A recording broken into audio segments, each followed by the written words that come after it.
안녕하세요. 역사 거꾸로 교실 17번째 시간입니다. 오늘은 교과서 62쪽에서 63쪽 무장투쟁을 전개하고 건국을 준비하다 한번 볼게요.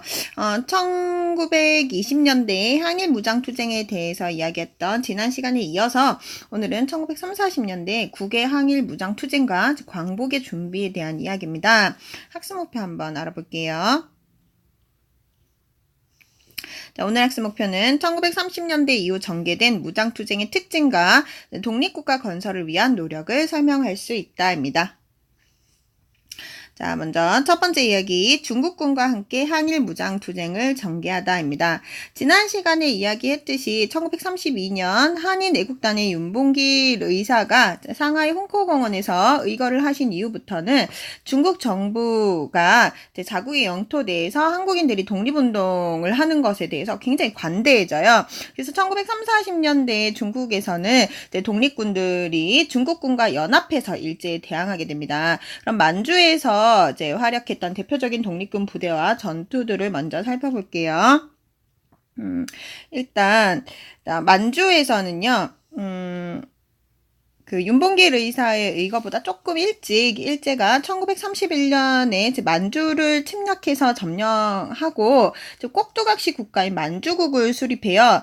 그 뒤로부터 우리 독립군과 중국 만주 지역의 중국군이 연합작전을 통해서 항일 전쟁을 수행하게 됩니다. 먼저 지난 시간에 배웠던 20년대 만주의 상황을 정리를 좀 해볼게요.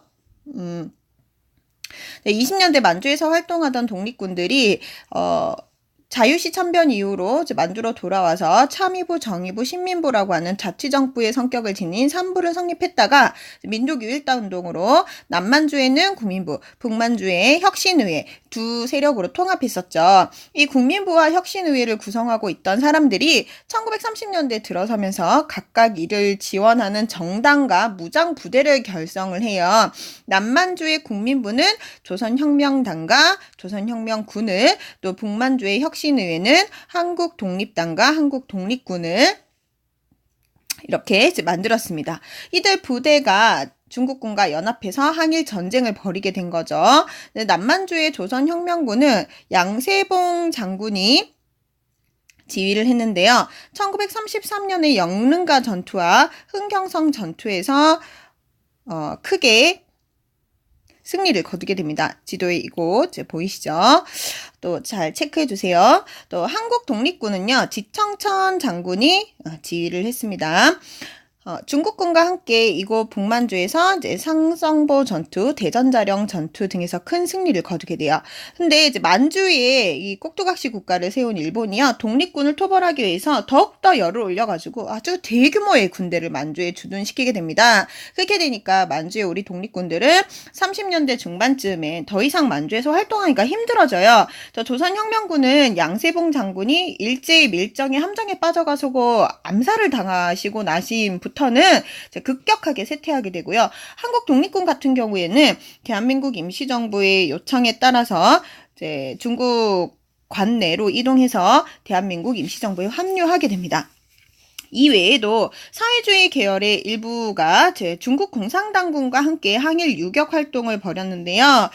보천보 전투는 그 대표적인 예고, 북한을 세운 김밀성이 이 전투에서의 활약 때문에 아주 유명해지기 시작합니다. 다음은 중국 본토, 그러니까 즉 중국 관내에서의 독립군의 활동을 살펴볼게요. 중국 관내에서는 1937년 중일 전쟁의 영향으로 일본의 중국 침략이 본격화됐어요. 이렇게 되니까 한국인의 군대가 조직돼서 중국군과 연합작전을 벌이게 됩니다. 먼저 김원봉 선생은 의열단을 중심으로 중국 관내의 좌익계 독립운동 단체들을 재조직하고요. 군사조직인 조선의용대를 창설을 해요. 여기 조선의용대 창설 사진이고요. 처음에는 김원봉 중심의 본부와 지역별로 배치된 2개의 부대로 한 200명 정도로 시작을 했다가 1940년대 초에는 300명이 넘어서는 큰 조직으로 성장하게 돼요. 조선의용대의 주요 임무는 중국 군대랑 함께 활동을 하되 병력이 너무 적었기 때문에 전투에 투입되는 것은 아니고요. 후방에서 정보 수집과 일본군 포로신문, 후방 교란 등의 활동 등을 하는 거였습니다. 예를 들면 이 사진처럼 전투 지역에서 일본군도 잘 볼 수 있는 곳에다가 일본군 내에 억지로 끌려온 한국인 청년들이 볼 수 있도록 이렇게 외놈들을 쏴 죽이고 조선의용군을 찾아오시오 이렇게 글을 남기거나 수많은 전투를 치르느라 지친 일본군의 마음이 약해지게 고향을 그리워하는 내용의 음악을 큰 소리로 튼다거나 또 일본군 포로를 잡아서 정보를 캐낸다거나 하는 이런 활동을 한 거죠. 근데 이런 활동은 소극적인 활동이었기 때문에 조선의용대 내부에서 이에 불만을 가지고 보다 적극적으로 항일 전투에 임해야 한다라고 주장하는 사람들이 나타나게 됩니다. 마침내 소극적인 작전을 주장하는 김원봉과 본부의 인원을 제외한 나머지 대다수의 조선의용대 부대원들은요. 보다 적극적인 항일 투쟁을 위해서 일본군의 지배하에 있는 중국의 화북 지역으로 화북 지역은 중국의 북쪽 지역이란 뜻이에요. 이 지역이죠. 이 화북 지역으로 중국어로는 화베이 지역이라고 해요. 여튼 이 화베이로 거의 대부분의 조선의용대원이 옮겨감으로써 조선의용대는 분열되고 말았습니다. 이 화베이로 옮겨간 조선의용대는 중국 공산당군과 연합해서 활약하고 또 중국 공산당군 내에 한국인 사회주의 독립운동 단체인 조선독립동맹을 결성을 해요. 그 밑에 군대로 조선의용군을 개편합니다. 조선의용대가 여기서 창설됐다가 이렇게 올라가서 여기서 조선의용군으로 개편이 된 거죠. 조선의용군은 독립 후에도 중국에 남아서 중국의 공산혁명 전쟁에 참가했다가 또 한반도에 1950년 6.25 전쟁이 일어나니까 북한의 부대로 참전하기도 했었습니다. 나머지 김원봉 중심의 일부 병력은 대한민국 임시정부에 합류함으로써 한국 광복군, 그러니까 대한민국 임시정부의 군대인 한국 광복군의 병력 증강에 아주 크게 도움을 주게 됩니다. 자, 다음으로 두 번째 이야기. 한국 광복군이 활동하고 독립국가 건설을 준비하다 한번 볼게요. 그럼 광복을 앞둔 대한민국 임시정부의 활동부터 한번 살펴볼까요? 처음에 상하이에 자리 잡았던 임시정부는요. 처음에 여기 상하이에 자리 잡았었어요. 근데 일본군이 상하이 점령을 하고 나서부터는 중국 국민당 정부와 함께 중국 각지로 이렇게 떠돌이 생활을 해요. 그러다가 마지막에 여기 중국 내륙 아주 안쪽에 충칭 지역에 정착하게 됩니다. 1940년에 정착을 하게 되고요. 이후에 지청천 아까 얘기했었던 지청천을 사령관으로 하는 한국 광복군을 창설하고요. 독립전쟁을 효율적으로 수행하기 위해서 김구를 주석으로 하는 단일 지도체제로 조직을 재정비합니다. 그리고 광복에 대비해서 건국강령을 발표한대요. 이 건국강령은 독립 후에 자주국가를 세울 때 이러이러한 원칙으로 정부를 조직하겠다라는 대강의 내용을 담은 문서입니다. 건국강령은 조소항 선생이 상균주의의 바탕에서 국민들 간의 정치, 경제, 교육에 있어서 균등을 추구하는 방향으로 작성이 됐어요. 그러면 조소항 선생의 삼균주의에 대해서 중요하기 때문에 한번 간단히 짚어보고 넘어갈게요. 삼균주의. 상균주의는 인균, 국균, 족균, 즉 개인과 개인, 국가와 국가, 민족과 민족 사이에 완전한 균등을 추구한다는 걸 의미해요.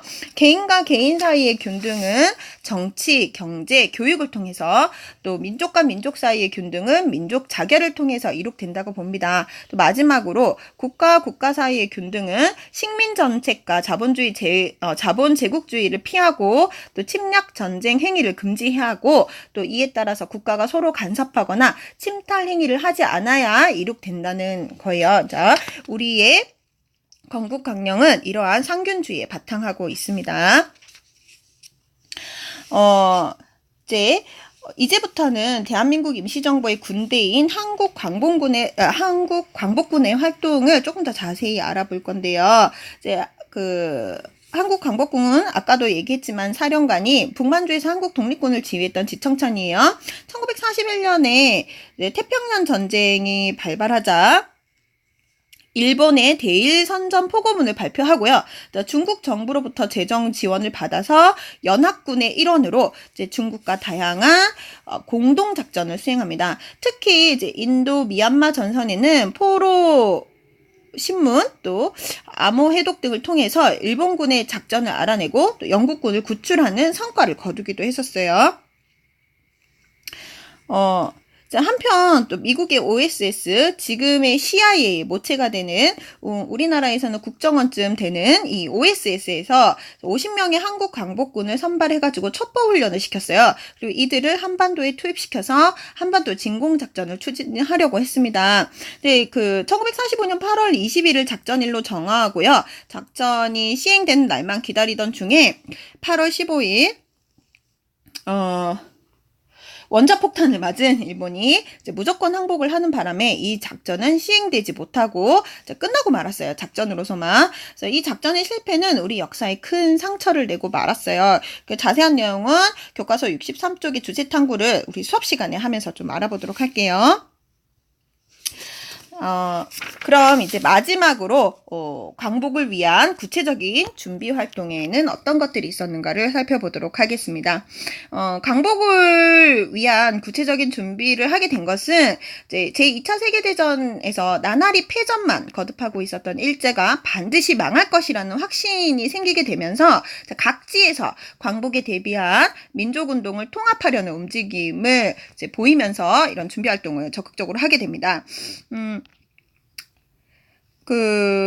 나라 안에서, 그러니까 국내에서는 먼저 1944년 8월에 여운형 선생을 중심으로 국내 사회주의 세력 일부가 이제 조선건국동맹이라는 비밀결사를 조직하게 돼요. 조선건국동맹은 중국에 있는 조선의용군의 지휘당인 조선독립동맹과 연락을 시도해서 국내외를 통합하려는 그런 이제 독립국가 건설 준비를 마련하려고 했는데요. 갑자기 광복을 맞이하면서 이제 못하게 됐죠. 광복 이후에는 또 본격적인 독립국가 건설 기구인 조선건국준비위원회를 결성할 수 있는 기반이 됐어요. 조선건국동맹 좀 기억해 두시고요. 중국에서도 대한민국 임시정부와 조선독립동맹이 서로 접촉하면서 독립국가 건설 준비를 해 나갔습니다. 대한민국 임시정부와 조선독립동맹은 연합전선을 이루자고 이렇게 하는 데까지는 합의했는데 갑작스럽게 마찬가지로 일제가 패망하는 바람에 실제로 독립국가 건설을 위한 연합행동을 하는 데까지는 성공하지 못했어요. 자, 여기까지 이제 쭉 여점에서 우리 아주 치열했던 독립운동에 대해서 살펴봤었는데요.